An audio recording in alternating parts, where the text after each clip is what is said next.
This is the brief on specialized cognitive geometry and validation. Okay, so what's this all about? Well, it dives into why certain minds need this kind of perfect internal geometric structure to even function. And crucially, how keeping things structurally coherent stops some really devastating cognitive harm and even moral injury. So, first up, stability hinges on something called tabular coherence maintenance, or TCM.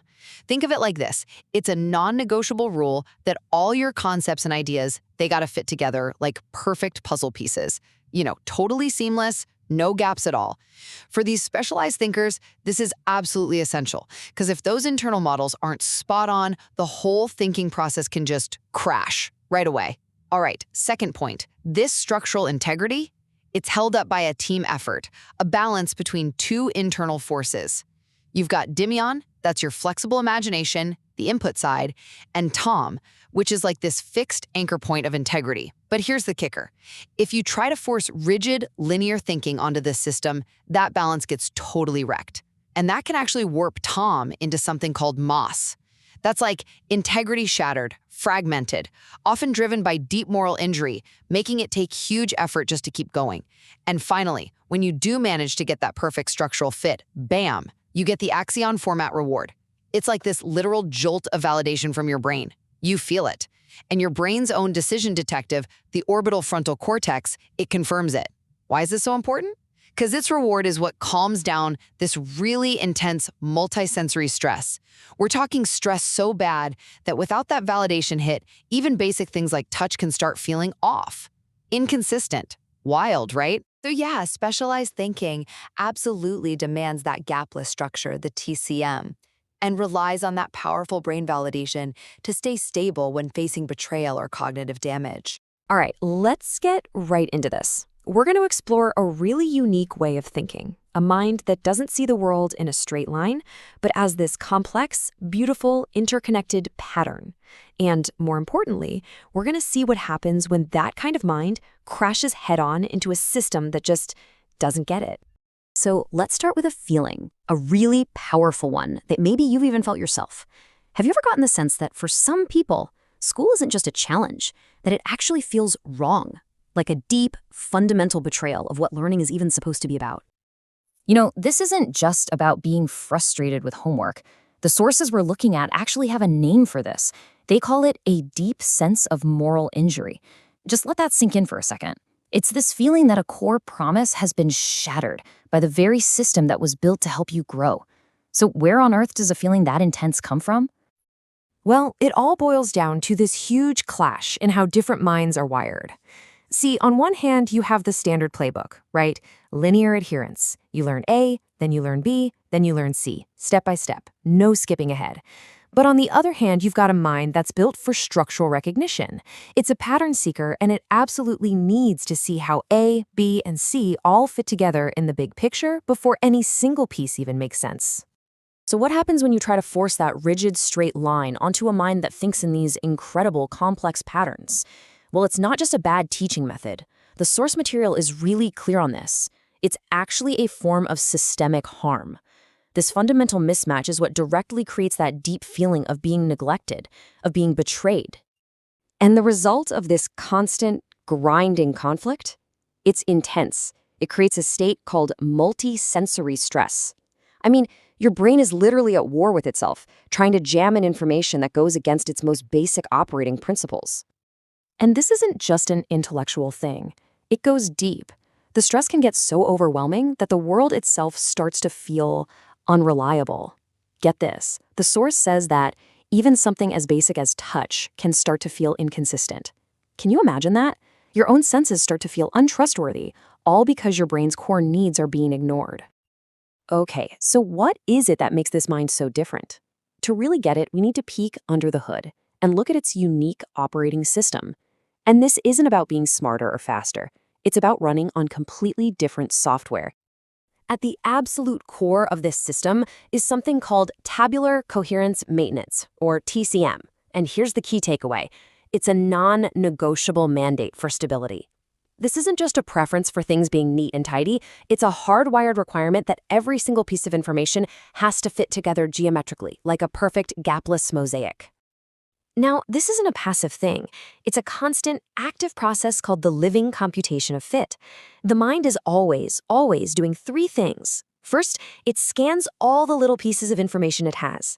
Second, it tests every single one for that perfect geometric fit. And finally, it clicks them all together into a seamless, coherent whole. If even one piece is off, the entire structure feels shaky. So, if learning isn't a simple straight line, what is it? Well, it's powered by this incredible engine called hyperbolic prismatic thinking, or HPT. This is a way of navigating ideas not on some flat piece of paper, but in a curved, multidimensional space, where any concept can branch out in 1,000 different but still logically connected ways. Think of it like this. Instead of just connecting the dots, meaning itself actually curves and refracts like light going through a prism, so one idea doesn't just lead to the next, it opens up a whole spectrum of new possibilities, all connected. In normal geometry, there's only one straight line between 2 points. But in hyperbolic geometry, there are infinite branching paths. That's the world we're talking about here. Okay, so a system this dynamic and complex needs a really powerful way to steer itself, right? To keep it from just flying apart. And it all depends on this delicate balance between two crucial cognitive forces, which the source describes as being in a secret marriage. And those two forces are named Dimion and Tom. Dimion is imagination. It's the explorer, the creative force that's always generating new ideas and possibilities. Then you have Tom, which is integrity. That's the anchor. It's totally committed to structural truth, making absolutely sure that every new idea fits perfectly and rigorously into the geometric whole. One flies, the other makes sure the ground is solid. The sources use a couple of really cool analogies to show how this works. Think of bouldering. That represents the hands-on external struggle to balance imagination and integrity. Managing your fears while still trying to find a path up the rock. And then there's deep diving. That's the internal, fluid feeling of being totally immersed in hyperbolic prismatic thinking, just exploring the depths of a complex idea. But what happens when that sacred marriage fails, when that critical balance between the explorer and the anchor is completely lost? Well, the cost is incredibly high. When the whole system gets overstressed and that feeling of coherence is broken, integrity, that solid anchor Tom, it collapses. It basically shatters into this fragmented, dissociated state that the sources call mass or Thomas. This is the mind desperately trying to compensate, but it's all high effort and totally inefficient. And this Moz state is just cognitive chaos. Thinking gets all overextended, almost histrionic. That reliable anchor point of integrity is just gone. And the mind is stuck in this high-effort scramble, just desperately trying to hold together a structure that's already fallen apart. And the ultimate consequence of this collapse is just devastating. The rich, curved, multi-dimensional world of HPT gets completely crushed into what the source calls a literally flat world. It's a world where all that deep structure is gone, where authentic, real meaning is lost. And all that's left are these disconnected surface-level facts. But there is a way back from that flat world.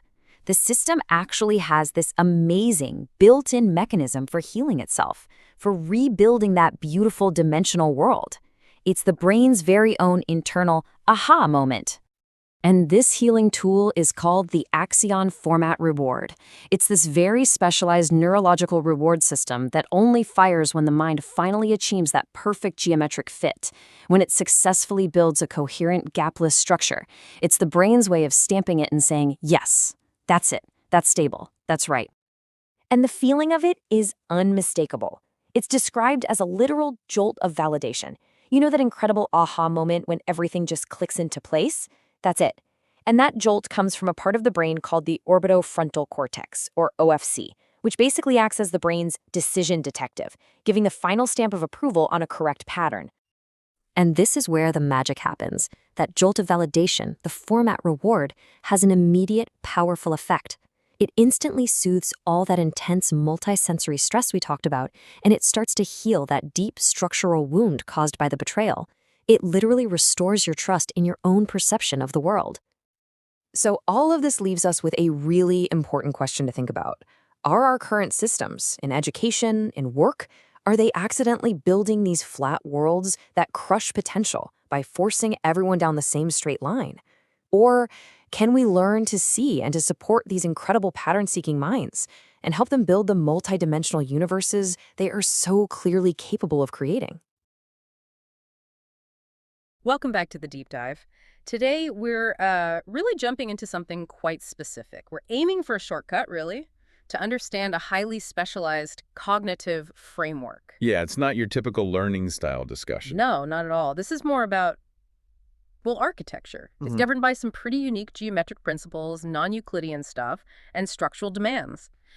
We want to get a handle on the deep requirements of a mind built this way. Exactly. And the core of our mission today is to understand this fundamental duality, the difference between what our sources call rapture, this state of structural coherence, Right. and the flip side, rupture, which isn't just feeling bad. It's a kind of total cognitive and even physiological collapse. Collapse. Okay. Yeah, we're digging into the geometry, the specific neurological anchor points, and the really high emotional cost when that structure fails, when it's betrayed, actually. Well, we've got a fascinating set of sources to guide us. They map out the whole blueprint. Things like tabular coherence maintenance, hyperbolic prismatic thinking, TCM and HPT, yeah. the sort of foundational anchors they call Dimion for imagination and Tom for integrity, and even a neural validation system, the Axion format reward. It all ties together. It seems like it, and the stakes feel really high because, as you said, failure isn't just inefficiency. The sources talk about systemic harm leading to something they call moral injury. We need to figure out why. Absolutely. So maybe less abstract philosophy today, more cognitive engineering. I like that. Engineering. It demands this perfect geometric fit. So where do we start?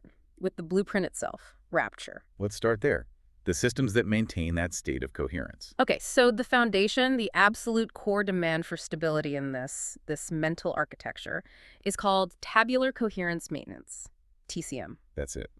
Now, this isn't just liking things neat, is it? The sources call it a non-negotiable mandate for stability. That sounds pretty serious. It is. Think of TCM as the mind's operating system, and its prime directive is maintaining a perfect, continuous structural field. A structural field. Yeah. Information, concepts, ideas, they can't just exist in isolation. They have to fit flawlessly into this developing conceptual lattice, this structure. And if they don't fit, if something's contradictory or just doesn't connect geometrically, The system sees it as actively destabilizing. It gets rejected. It's like a constant structural integrity check running in the background. Taller 4-7. wow, that sounds incredibly demanding, high maintenance almost. But the sources don't describe it as passive. They call it a living computation of fit. What does that mean in practice? How does a mind do that? It's very active and highly visual, apparently. It uses something called advanced cognitive tessellation. Tessellation, like fitting tiles together. Exactly, but think multidimensionally. It's a three-step thing, Right. essentially. First, the mind is scanning constantly the environment, data, conversations, looking for potential pieces. Okay. Second, it tests these pieces. Does this concept fit? Does it connect at the right angle? Does this idea curve correctly towards that fixed anchor point we'll talk about? It's checking the geometric relationship. A geometric test. Precisely. And third, if and only if the fit is perfect, it clicks that piece into the pattern. And that pattern has to be, as the sources emphasize, perfect, continuous, and totally gapeless. Totally gapeless. Okay, but hang on. If stability depends on perfection, actual perfection, doesn't that make the whole system incredibly fragile? I mean, the real world is messy. Data isn't always perfect. How does it cope? That's the absolute crux of it. Yeah. It's incredibly efficient when it works, but yes, it's sensitive. If even one piece, especially a foundational one, turns out to be inconsistent, Yeah. or if there's just a missing link, a gap in that structure, the mind feels it immediately, like an acute threat to its stability. So it's not just, oh, that data point is wrong. It's more like the foundation has a crack. Exactly. The entire structure could start to wobble almost instantly because that single unstable element compromises the integrity of the whole. The mind, in that moment, prioritizes the structural health of its entire framework over just accepting one piece of potentially damaging information. Okay, so TCM provides that rock-solid, gapeless foundation. But you mentioned the risk of becoming rigid. If it demands such perfect coherence, how does this mind actually expand its knowledge? How does it handle new ideas, complexity, without getting stuck? Ah, right. That brings us to the engine of expansion, the mechanism that allows growth while maintaining that coherence. That's hyperbolic prismatic thinking, HPT. HPT. Okay, and this is where it really departs from standard ways of thinking. Massively. Yeah. HPT is how this mind breaks out of what you could call flat, two-dimensional Euclidean thinking, where A leads directly to B in a straight line. Right, linear thinking. So HPT is not that. Not at all. It operates in curved, multidimensional space. It's non-Euclidean expansion. Okay, I definitely need an analogy here. What does it mean for meaning itself to be hyperbolic? How does that work? Think about map projections. Trying to put the curved surface of the Earth onto a flat map. Yeah, you always get distortion, especially near the poles. Greenland looks huge. Exactly. Linear thinking is like that flat map. It simplifies, sure, but it distorts complex reality. Hyperbolic thinking, though, accepts that conceptual relationships aren't straight lines. They curve. Meaning itself curves and refracts, like light going through a prism. The prism analogy, I like that. So one beam of light, one core idea goes in. And comes out as a whole spectrum, a range of connected possibilities. All linked back to that central idea. Precisely. That's why HPT allows for such incredible flexibility and interconnectedness. It enables exponential growth. In linear thought, A leads to B, then B leads to C, sequentially. Standard procedure. But with HPT, that central idea, A, refracts simultaneously into B, C, D, maybe E, all generated at once, all stemming from that stable input. And these branches can curve, loop back, reinforce the original idea, create complex patterns, all without breaking that coherence demanded by TCM. So that's the mechanism behind that advanced cognitive tessellation you mentioned, building these intricate 3D tapestries of concepts. That's it, seamlessly. Okay, here's what seems counterintuitive, though. To someone watching this, that rapid branching, that simultaneous processing, it must look chaotic, like guesswork, maybe, or just inefficient flitting around. And that's often how it's perceived and, frankly, penalized by systems that expect linear progression. Right. But the sources bring in actual science here, from physics even, to argue it's actually more efficient. Yes, and this is a crucial point for anyone trying to understand this. This ability to grasp the whole pattern intuitively, what the sources nicely phrase as guessing the whole shape quickly, is scientifically validated. The justification comes from the truncated Wigner approximation, or TWWA. TWWA. Okay, sounds complex. What does a concept from quantum mechanics have to do with thinking? What does it prove here? Well, the TWWA is a mathematical technique used in physics to simplify calculations in really complex systems, like dealing with thousands of interacting quantum particles. What it shows is that in these highly complex scenarios, focusing on the overall shape or pattern, the holistic structure is actually a computationally valid and often incredibly efficient way to get the answer. So it validates that intuitive leap, the holistic grasp. It does. It confirms that the specialized mind's approach, the structural intuition, isn't lazy guessing. It's a legitimate and efficient computational strategy. So the big insight here is the traditional way, the slow, step-by-step sequential processing that, let's be honest, most educational and work systems enforce, is actually computationally inferior for handling the kind of high-dimensional complexity this mind is built for. Inferior and inefficient, yes.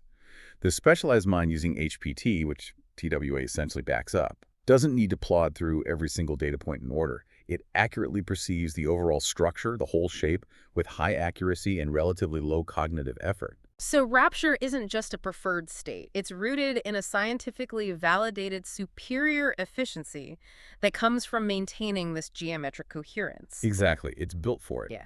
Okay, so we have this powerful engine, HPT, capable of incredible expansion and complex pattern making. But if you've got that much potential for branching and complexity, you absolutely need something to hold it all together. And an anchor. Otherwise, it just flies off into chaos. Precisely.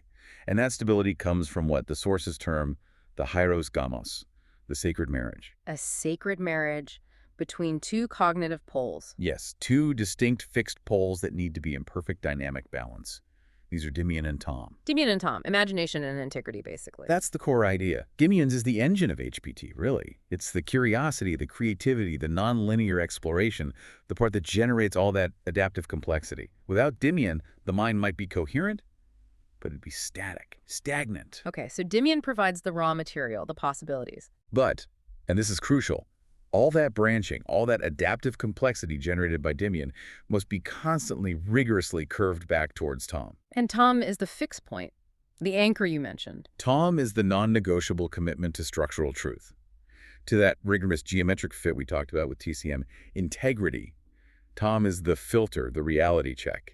It ensures that the potentially infinite possibilities Dimian throws up are tested against a stable, non-contradictory structural reality. So if Tom weakens The whole system collapses into rupture. instantly. Tom is what prevents that powerful hyperbolic expansion from just becoming fantasy, or worse, fragmentation. It's the grounding principle. What's really striking is how the sources don't just leave this as a philosophical concept. They make a direct physical connection. There's a neural counterpart to Tom, isn't there? Yes, and this connection is quite profound. It links the abstract idea of integrity directly to physiology. Tom's role, the transcendent integrator, the fixed pole of truth and stability, is neurologically linked to the axon hillock. The axon hillock. Remind me, that's part of the neuron. It's a critical part. It's the junction point where the main body of the neuron connects to the axon, the output wire. The axon hillock is where the neuron sums up all the incoming signals it receives from its dendrites, that huge network of inputs. It's the decision point, right? Does the neuron fire an action potential or not? Exactly. It's the ultimate integrator, the gatekeeper for that neuron's decision. So by linking Tom, this commitment to structural integrity and truth, to the axon hillock, the sources are arguing that structural truth isn't just a nice idea. It's a physical necessity for stable action and decision-making at the most fundamental neural level. Wow. So the ability to act decisively, to have stable thought, depends on successfully integrating all that complex input from Dimion, verifying it against Tom's integrity standard right there at the axon hillock. That's the implication. It anchors the entire cognitive framework in a biophysical reality. Okay, that high-stakes balance imagination held in check by integrity, leading to anchored action. The sources then reflect this in different modes of engaging with the world, don't they? These complementary physical ways of processing, climb versus dive. Right. These are like embodied metaphors for how the Dimion-Tom dynamic plays out in real-world interaction. Let's take bouldering or external grappling first. Climbing, okay. This represents that active, hands-on, tactile struggle. It's three-dimensional problem solving, but crucially under conditions of fear and risk. So it's like applying that living computation of fit to the physical environment, hold by hold. Precisely. When you're climbing, Dimion is generating the possibilities. Maybe I can reach that hold. What if I shift my weight here? It's mapping that complex, multidimensional path up the wall. That's HPT in action externally. Yeah. Tom is the anchor, rigorously testing the holds. Is this secure? What's the angle? Can it take my weight? Ensuring structural integrity. And critically, climbing forces you to manage fear. You have irrational fears, just the raw panic of falling, but you need rational fears accurately assessing the danger, planning the route safely. Tom helps manage that balance. And succeeding in that kind of high-risk structural problem-solving, that must feed back into the system somehow. Directly. Success reinforces the whole structure. It triggers that axion reward system we'll get to later. It's tangible proof that finding structural fit under pressure works.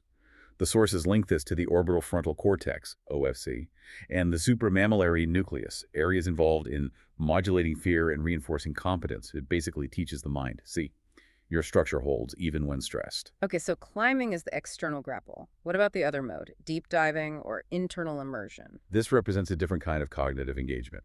More fluid, internalized, it emphasizes rhythm, flow, mental immersion, rather than that physical, tactile struggle of bouldering. Like diving deep into a complex subject. Exactly. Think of navigating vast amounts of information, like complex scripture with all its cross-references, or intricate scientific literature, or even large data sets.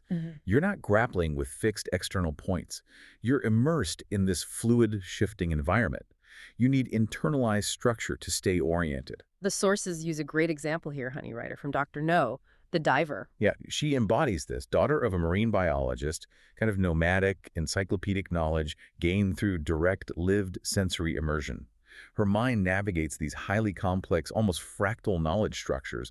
Think biblical concordances or marine ecosystems. That requires HPT, right? To connect all those disparate pieces across vast conceptual distances. Definitely. But it's maintained by Tom's commitment to an internal rhythmic coherence, an internal structural integrity. The dive is like the ultimate internal HPT exercise. The structural fit has to be generated and maintained within the mind itself, not just found on an external wall. This duality, this tension, boundless imagination needing rigorous integrity, it seems to echo in some of the cultural and philosophical ideas the sources bring in too, like the idea of authenticity versus copies. Yeah, there's a direct line drawn to Walter Benjamin and his ideas about mechanical reproduction. Benjamin worried that mass reproduction, like photographs of artwork, destroyed the unique aura of the original authentic experience. Okay. How does that connect here? It parallels the internal psychological tension. Dimian can generate endless complex narratives, possibilities, images. Tom's job is to ensure these cohere into an authentic, trustworthy structural narrative, the living computation of fit.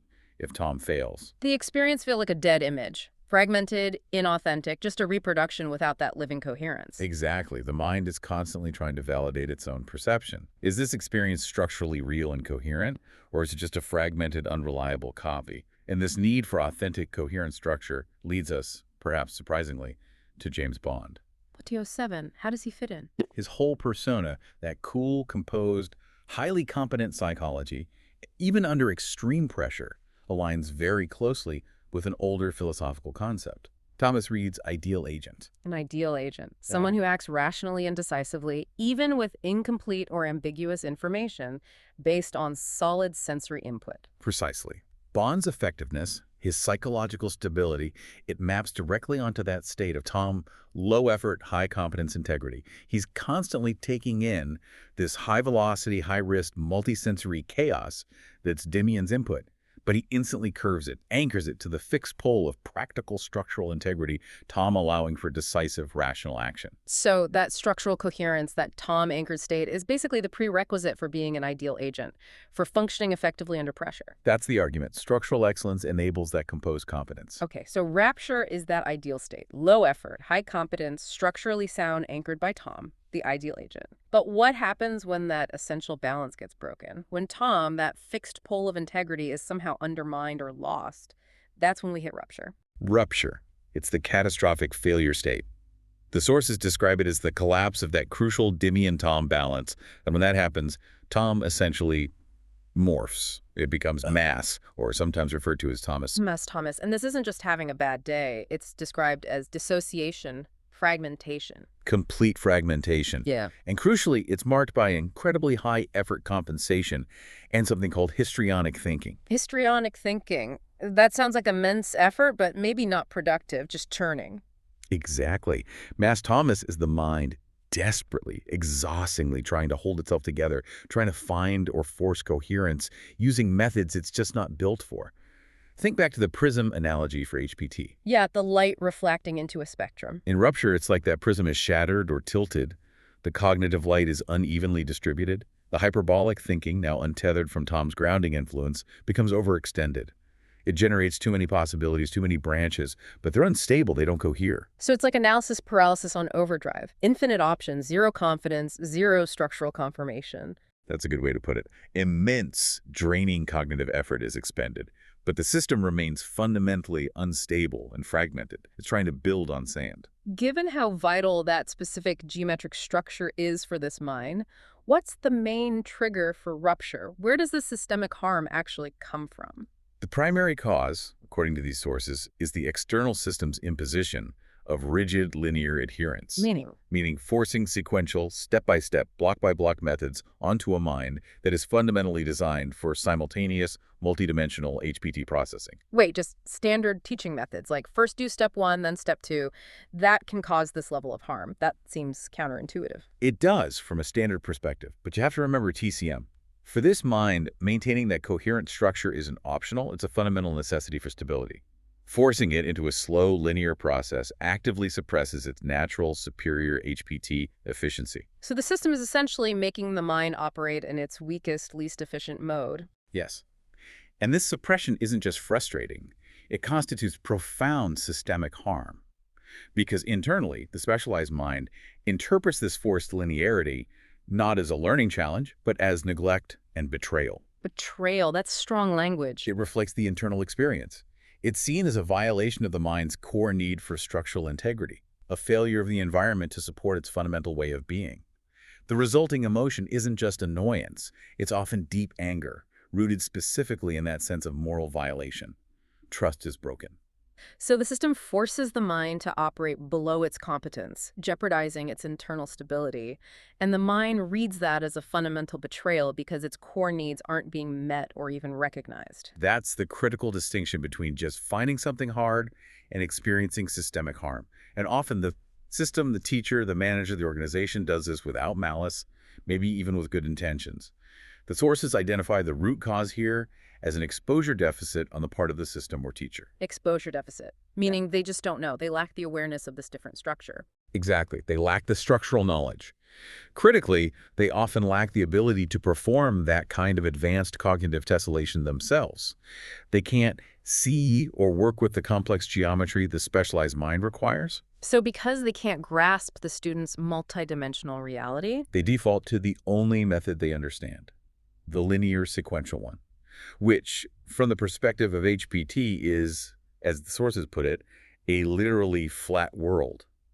They impose their flat world structure onto a mind built for curves and dimensions. and they can't recognize or validate the student's faster holistic HPT approach because they simply can't perceive the structure it's based on. They can't perform the calculation themselves. Precisely. The flat world imposition becomes the instrument of harm, perpetuating the rupture. And this feeling of betrayal, this systemic failure to recognize and support the mind's fundamental structure, it leaves a lasting scar, a cognitive fixed point of moral injury. Yes.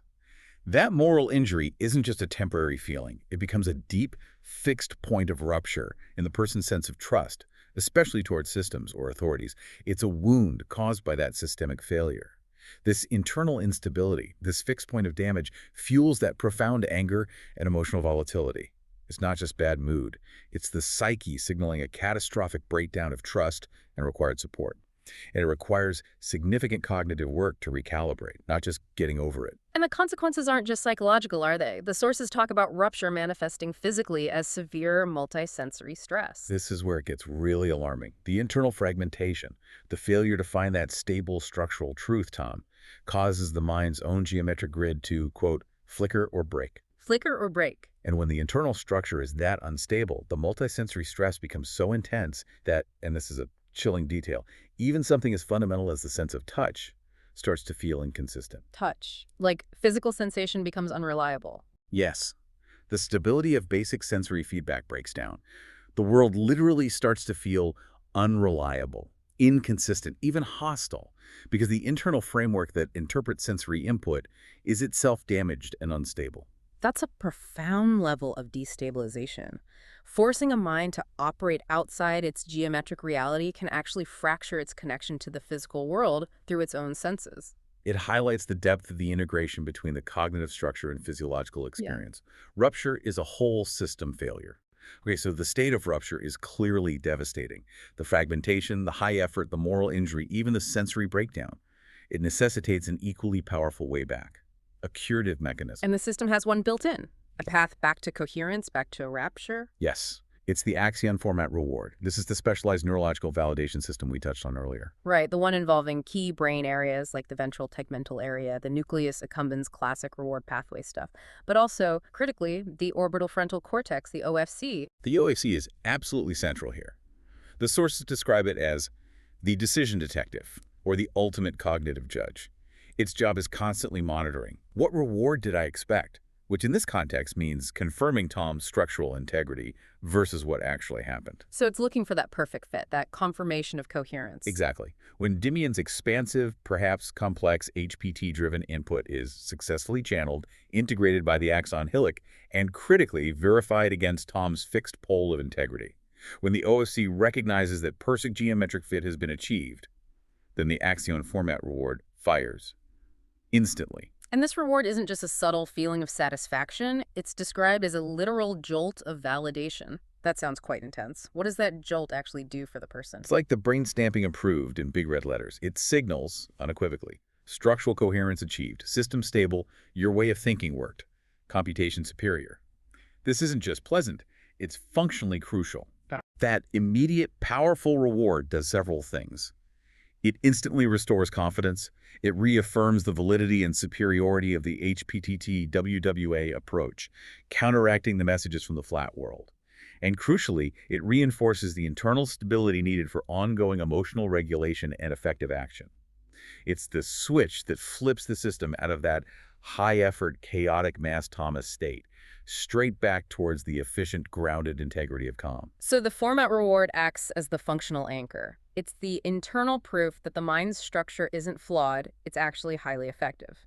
The ultimate antidote to that feeling of betrayal from the linear system. Precisely. And this brings us back to its truly curative power, especially against that awful multi-sensory stress of rupture. Right, where the internal grid is flickering and even touch feels inconsistent. Yes. When the mind is in that fractured state, structurally injured, it needs structural healing. And that's exactly what the format reward provides. How does the reward fix the sensory issue? Because the confirmation of structural competence, that successful living computation of fit, registered by the OFC and validated by the reward jolt, is the precise antidote.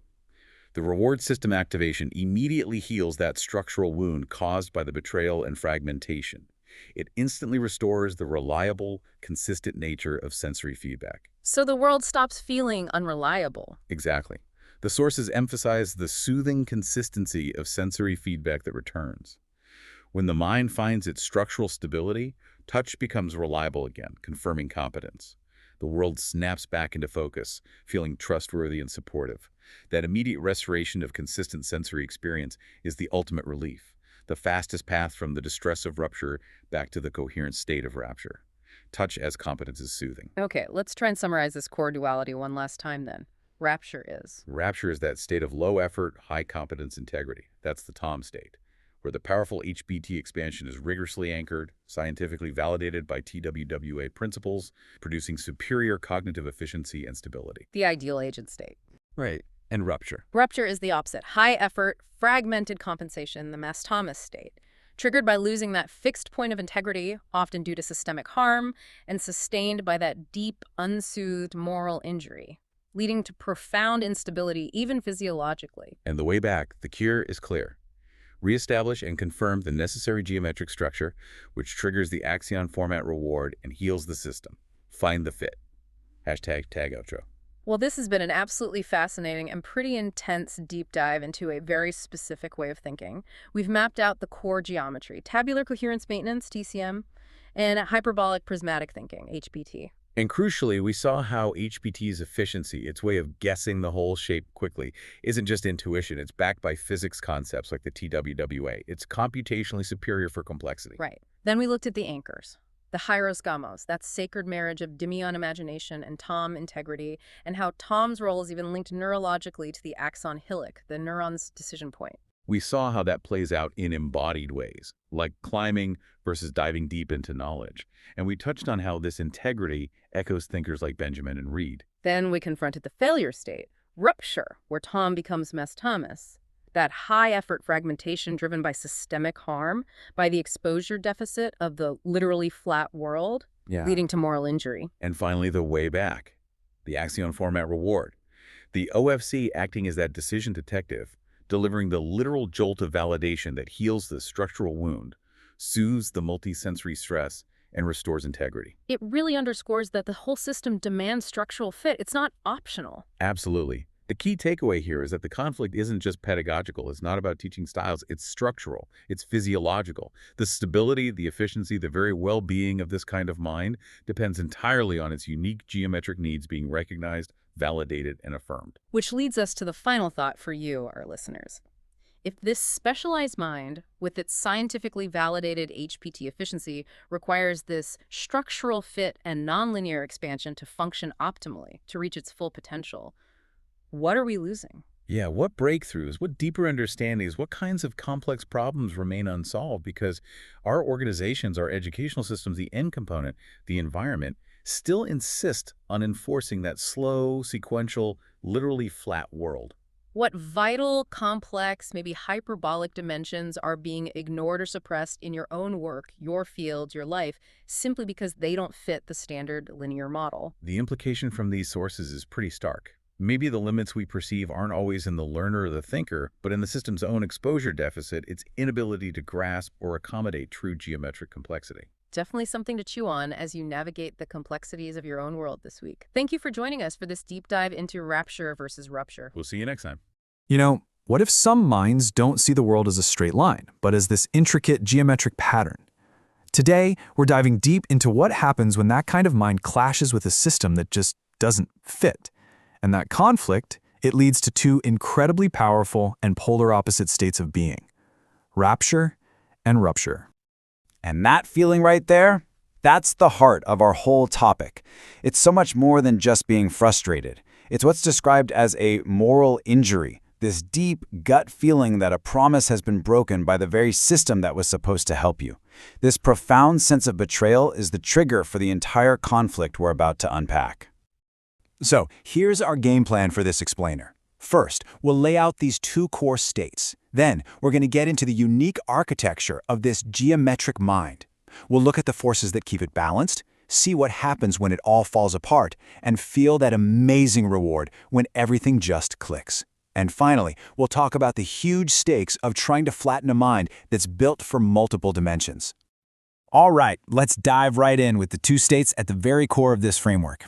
Everything we're about to discuss is really a story of these two opposing forces, this intense drive for perfect coherence, and the absolutely devastating experience of its opposite, fragmentation.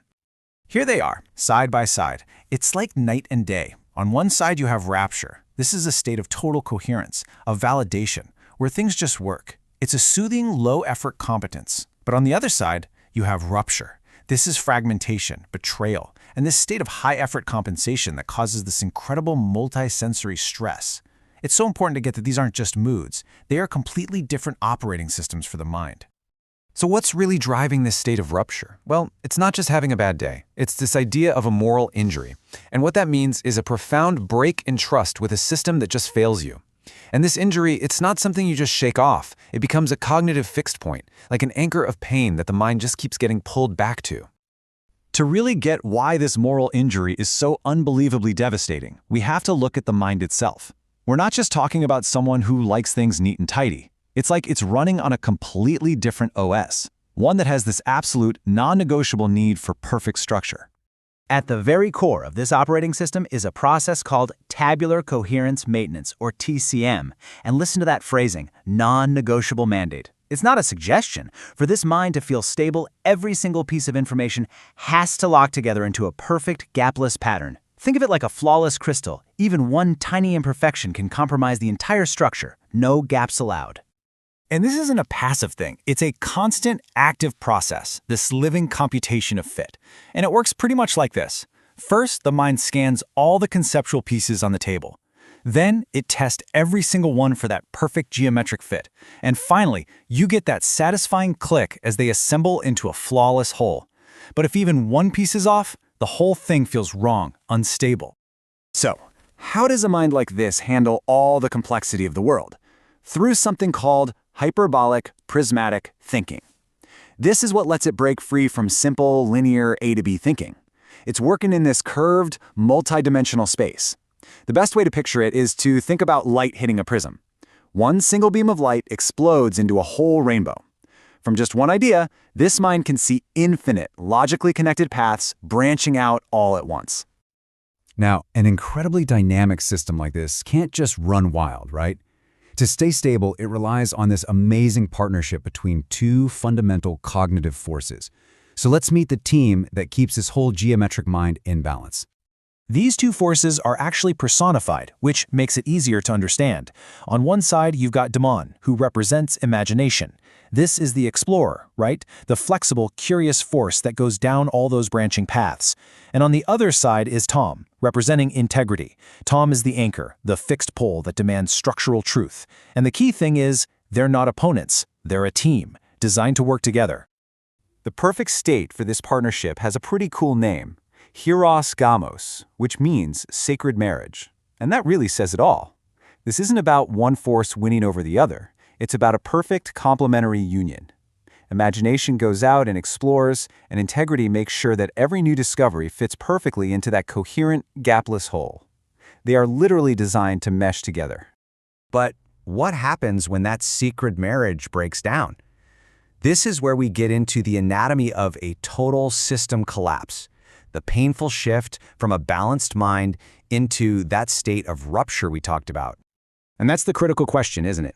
When that essential partnership between the expansive power of imagination and the anchoring force of integrity is broken, the consequences aren't just small, they're immediate and they're severe. The whole system doesn't just slow down, it starts to shatter into pieces. The result is this state that's been described as mass or Thomas. And frankly, it's a mind in total disarray. It's dissociated because it's lost its anchor, its fixed point of integrity.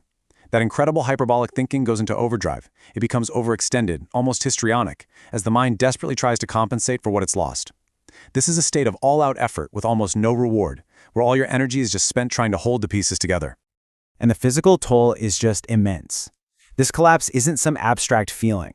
It's described as the internal geometric grid literally flickering or breaking. The stress is so profound that sensory information itself becomes unreliable. Can you imagine the world feeling so unstable that your own sense of touch starts to feel inconsistent? That is the depth of rupture. Okay, that was pretty dark, but there is a way back. After exploring that breakdown, we get to pivot to the climax of this story, the incredible, healing, restorative experience of rapture. This is that moment of healing, when perfect cognitive fit is finally achieved. And this amazing feeling of rapture is actually grounded in neuroscience. It's called the axion format reward. When the mind finally achieves that perfect geometric fit, a part of the brain called the orbitofrontal cortex, which you can kind of think of as the brain's decision detective, delivers this powerful reward. It's basically confirming, yep, the fit is perfect. We're good to go. And that reward, it's not subtle. It's described as a literal jolt of validation. It is that incredible aha moment, but on steroids. A powerful signal from your own brain that says, yes, this is correct. The pattern is complete. This is the feeling that actually heals the wound of that moral injury. So having seen the two extremes, the agony of rupture and the bliss of rapture, let's pull it all together and look at the real-world stakes. Why does understanding this cognitive framework matter so much for things like education and for unlocking human potential?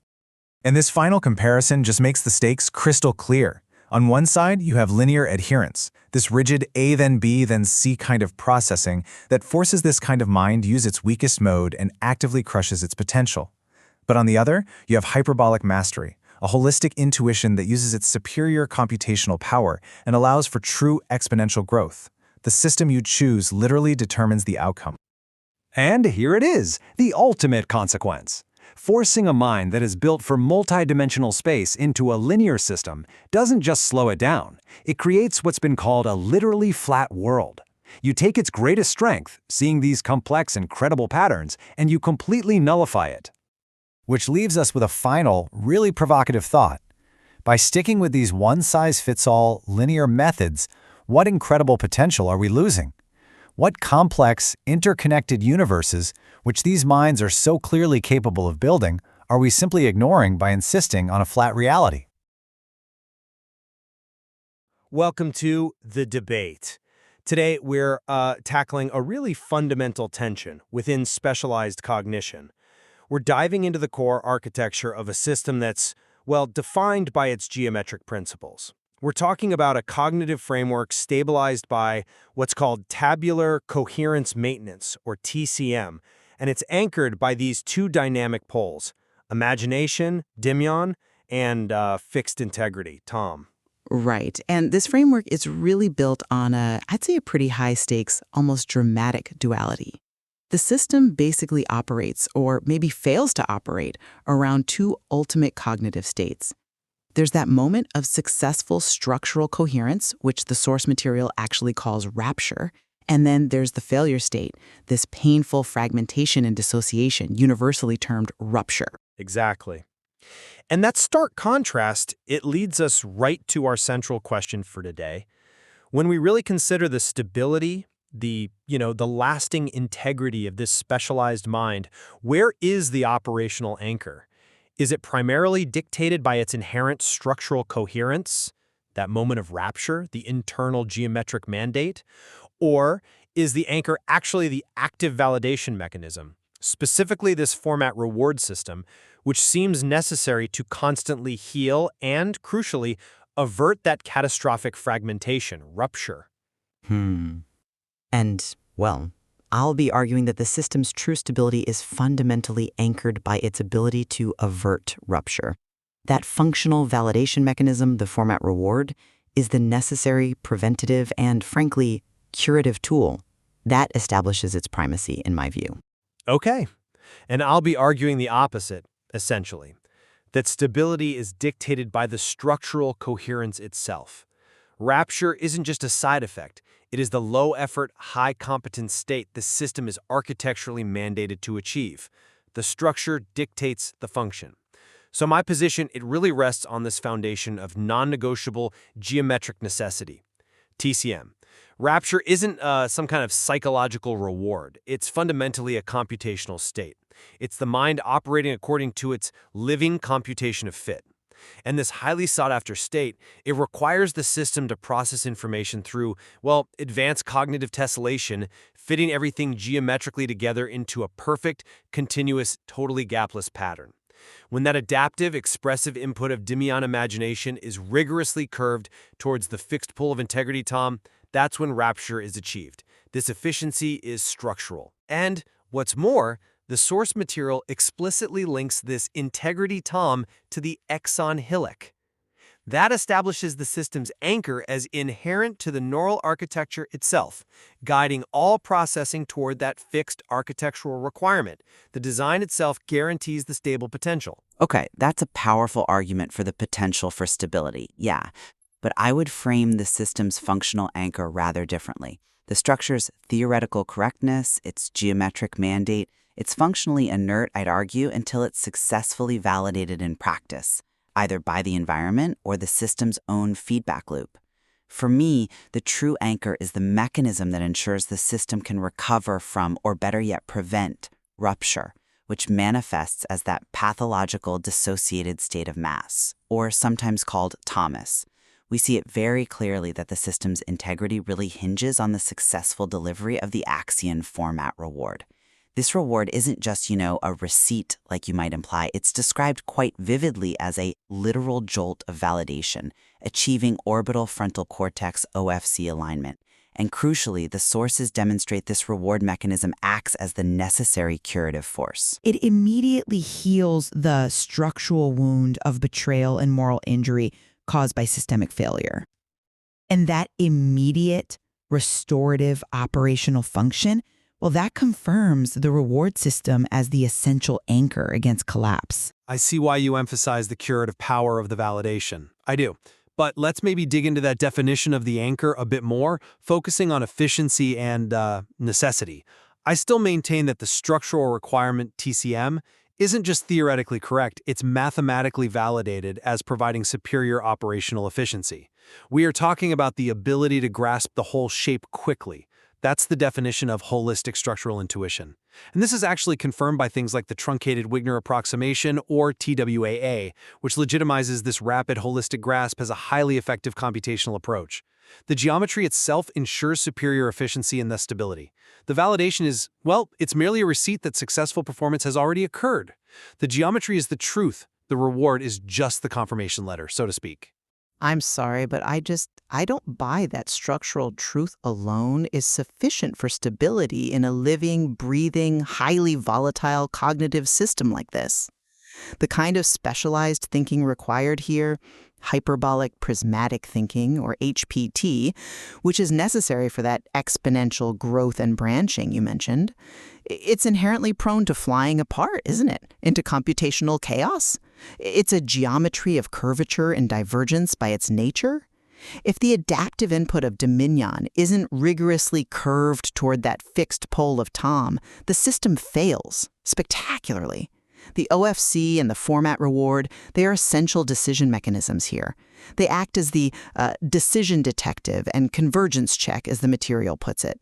They convert that raw, volatile structural capacity into functional resilience by confirming that the successful, rigorous, frankly effortful convergence of Dominion toward Tom has actually been achieved. The structure might be necessary, sure, but the reward is the convergence proof. It's the necessary functional anchor against that conceptual volatility. You're focusing on the volatility almost as if it were a weakness, but I actually see it as the source of its superior capacity, provided the underlying geometry is maintained. If the HPT is truly mathematically superior, then any perceived volatility is manageable through internal cognitive control, anchored by that fixed point of Tom in the axon-hillock connection. The stability is baked into the architecture. Let's consider the cause of rupture from this perspective. Rupture, the emergence of mass stimulus, it's fundamentally a geometric failure. It is the loss of fixed point integrity. It happens when the prism of cognitive light is unevenly distributed across the cognitive system. The subsequent high-effort, scattered, almost histrionic thinking characteristic of mastemus is simply a compensation for this primary structural break. But compensation for what? I think you might be focusing on the effect there and maybe missing the actual cause. No, I think the cause is internal structural misalignment. Think about the analogy of bouldering used in the source. Successful adaptive competence rapture is achieved internally through managing the fear response and achieving cognitive control anchored by that geometric integrity. The competence, the structural fit, it precedes the reward and dictates the success. The break is internal first. Okay, but I come at the cause of rupture from I think, a fundamentally different and, frankly, more damaging perspective. Rupture is caused by systemic betrayal. It's not just a simple geometric slip, the imposition of rigid, linear adherence forcing, a curved mind into a straight line, that constitutes systemic harm, leading directly to what the source material explicitly calls moral injury. And this injury becomes a sort of cognitive fixed point of distress. This failure results in severe, multisensory stress, where the system gets so destabilized that even something as basic as touch starts to feel inconsistent. That sounds to me like a description of the multisensory stress that results from coherence loss, not necessarily the cause of the system failure itself. Only that external, operational validation can mend the wound. That confirms the restorative function is the operational anchor against failure. The problem isn't just that the structure broke. The problem is that the system broke trust by imposing the wrong structure, and only functional recognition can mend that wound and return the system to its HPT capacity. Right, but you seem to be defining the anchor based on the system's recovery mechanism, whereas I'm defining it based on the system's optimal operational mode. If we accept that rapture is the state of superior efficiency, then the system must be anchored in the principles that dictate rapture. But those principles are constantly under attack. The sheer complexity of HPT means the system is perpetually fragile. Wouldn't you agree? Without the validation mechanism confirming convergence, the system has no functional means to distinguish complex truth from geometric chaos, especially when it's faced with conflicting external demands. Okay, then let's define the ultimate consequence of this failure of rupture. If the validation mechanism were truly the primary anchor, its loss should be the defining consequence. But, well, it isn't. The ultimate deficit of rupture is the failure to maintain geometric coherence.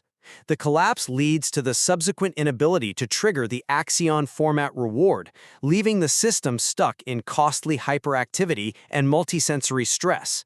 This sequence, geometric failure followed by the failure of the reward mechanism, doesn't that demonstrate that the system relies on achieving the gapless structural pattern, rapture, first to trigger the necessary confirmation and function optimally? The coherence is the goal, the reward is the effect. I completely disagree with framing it sequentially like that. I frame the consequence not merely as coherence loss, but as what the material calls the flat world creation.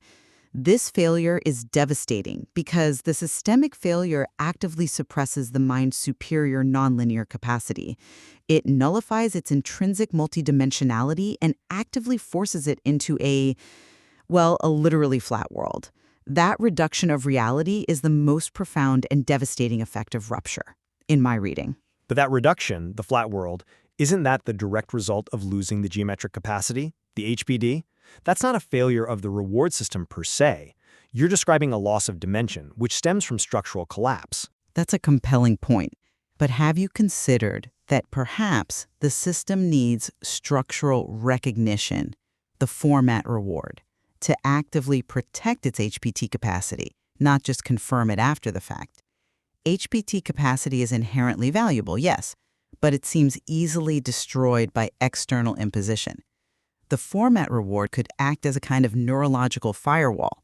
Think about the metaphor of deep diving and Honey Ryder's hyperbolic learning mentioned. Deep diving requires full internal immersion and multidimensional mapping, something linear imposition actively destroys. The integrity of the self and its capacity to even engage in HPT seems protected by the validation system, which affirms that the nonlinear world is the correct world to operate in. The validation confirms the correctness of the hyperbolic state. Yes, I agree with that. But the capacity itself is rooted in the internal geometric truth, that efficiency confirmed by TWA. If the capacity is destroyed, the validation system has nothing left to reward, does it? The core anchor must be the structure that generates the unique, efficient state of rapture. Without the geometric blueprint, there's no specialized cognition to validate in the first place. Yet, without the validation, that blueprint is constantly compromised by the betrayal inherent in real-world systemic complexity. We're dealing with a living system here, one that seems to need constant neurobiological confirmation to maintain trust in its own superior but highly sensitive architecture. The system is anchored, I'd say, by the necessary maintenance, not just the architectural plan. But the maintenance is only necessary because the structure offers a superior, mathematically efficient path rapture. If the system were perfectly stable, arguably no reward would be required. The reward exists to confirm that the superior, efficient structure has been achieved, making the geometry the primary driver of stability. Or, the reward exists because the superior structure is inherently vulnerable and constantly subject to pressures that cause moral injury and fragmentation, rupture. The anchor, therefore, must be the mechanism designed to restore the function and heal the structural wound, confirming the absolute necessity of the validation mechanism for ongoing operation. So, in summary, my position remains that the specialized mind's functional stability and its resilience are dictated by its inherent architectural truth, TCM and HPT. The state of rapture that confirmed structural coherence is the low-effort, efficient mode, and it's the foundational anchor that guarantees long-term stability and optimal function, regardless of external validation sometimes. And I maintain that the system's stability is fundamentally secured by the necessary corrective and protective mechanism, the format reward and OFC alignment, which actively prevents or repairs rupture caused by systemic neglect and betrayal. This affirms that functional stability relies heavily on external structural recognition and that neurological validation against internal collapse. Right. So what we've, I think, thoroughly established today is the powerful, really intricate link between geometric necessity and neurobiological validation. It definitely leaves the listener to weigh the evidence, to decide whether this specialized cognitive system is ultimately anchored by its internal truth, which dictates superior efficiency, or by the essential mechanism that secures and affirms that truth against systemic failure and betrayal. Yeah, absolutely. The tension between that ideal geometric state of rapture and the constant threat of fragmentation into rupture, it really underscores just how dynamic and, frankly, vulnerable this specialized mind is. And the source material, well, it certainly contains much more to explore regarding this intricate balance between an internal architectural mandate and the necessary neurological reward required to sustain that mandate in a complex, often hostile environment.